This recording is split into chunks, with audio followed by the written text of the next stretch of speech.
मुरैना जिले के ठासरा शहर में सेवा सहकारी समिति में हो रहा है घोटाला। खातेदारों ने लगाया आरोप।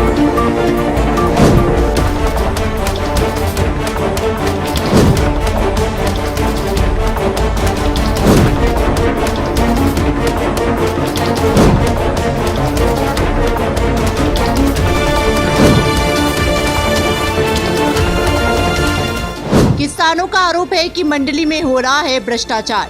कालसर सेवा सहकारी समिति में किसान जमींदारों के गलत ऋण का प्रतिनिधित्व।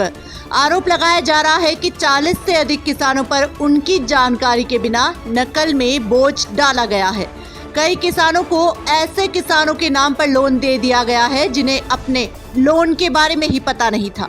30 लाख रुपए से अधिक के बोझ से दबे किसानों ने भारी आक्रोश के साथ हंगामा किया।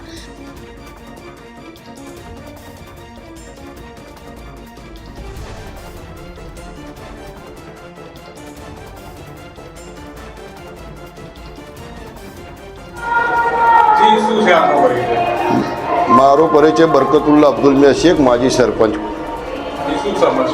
સમસ્યા એવી છે સાહેબ કે આ સેવા સરકારી મંડળીમાં લોન 2005ની કાઢી છે મારા ફાધરના નામની। ત્યાર પછી મેં 2 વાર લીધી છે, 2 વાર ભરેલી છે। મારી નો ડીડનો સટ્ટી મારી જોડે છે।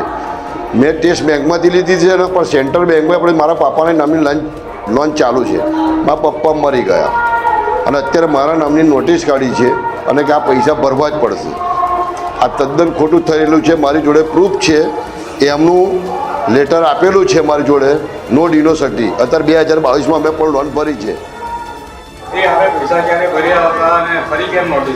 હા એ સાહેબ 2022માં અમે પૈસા ભરી દીધા છે અને ફરી નોટિસ આવી છે 2005ની। 2005માં સાહેબ સરકારે 2007માં માફ કરી હતી એ લોન, અત્યારે મને ભરવા માટે નોટિસ કરે છે। બિલકુલ ખોટું ને આવા તો કેટલા અન્ય કેસ છે કે 2005માં લોન માફ થયા પછી ભર્યા લોકોના જોડે પૈસા ભરાયા છે, એ અધ્ધર પૈસા ખાઈ ગયા છે। એ પણ મારી જોડે પ્રૂફ છે સાહેબ। આ ચેરમેન મદનલાલ કાલસર।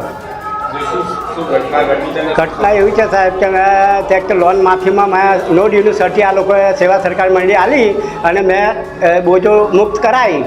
ત્યાર પાછળ કાલસર સ્ટેટ બેંકમાંથી લોન લીધી, એમાં બી મેં પૈસા ભરી સાહેબ। અને ફરી અત્યારે 2022માં મેં સેન્ટ્રલ બેંકમાંથી બી લીધી। મારી જોડે પૂરું છે બધા સાહેબ।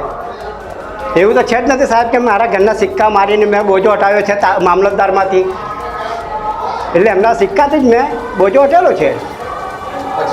અને અત્યારે મારા ઉપર 2,97,000નું મારા ઉપર નોટિસ આવી છે સેવા સરકારની મંડળીની। અત્યારમાં કોઈ બોજો નહીં, જમીન બી વેચી મારી સાહેબ, 1.5 વર્ષ થયું। નોટિસ હમણાં 4 દાડા પર બધાને મળી, 8 દાડા પર। હે કશું નહીં, કશું લાગતું નહીં। આ ભ્રષ્ટાચાર જેવું છે, એક જાતના અમારા ઉપર દબાણ કરીને પૈસા ભરાવે છે સાહેબ, બીજું શું છે? હા ઉચાપત થઈ નથી। મેં સાહેબને ડાયરેક્ટ ફોન કર્યો, સાહેબ કહે છે અમારી મંડળી ખોટમાં ગઈ છે, તમારે હમણાં જોડે અમારી જોડે ચોપડા હશે। મેં સાહેબને એ બી પ્રશ્ન કર્યો કે ખોટ ગઈ હોય તો તે માટે અમને મારી નાખવાના છે, અમારો કોઈ બોજા નાખવાના છે, પૈસા લેવાના છે? મેં એવું કીધું ઇન્સ્પેક્ટર સાહેબને ઉમરેઠની અંદર ફોન પર વાત કરી છે। નોટિસ આવી તે જ દાડે મદનલાલ હતા, ત્યાં હસમુખભાઈ હતા, બધા જ હતા એ લોકો।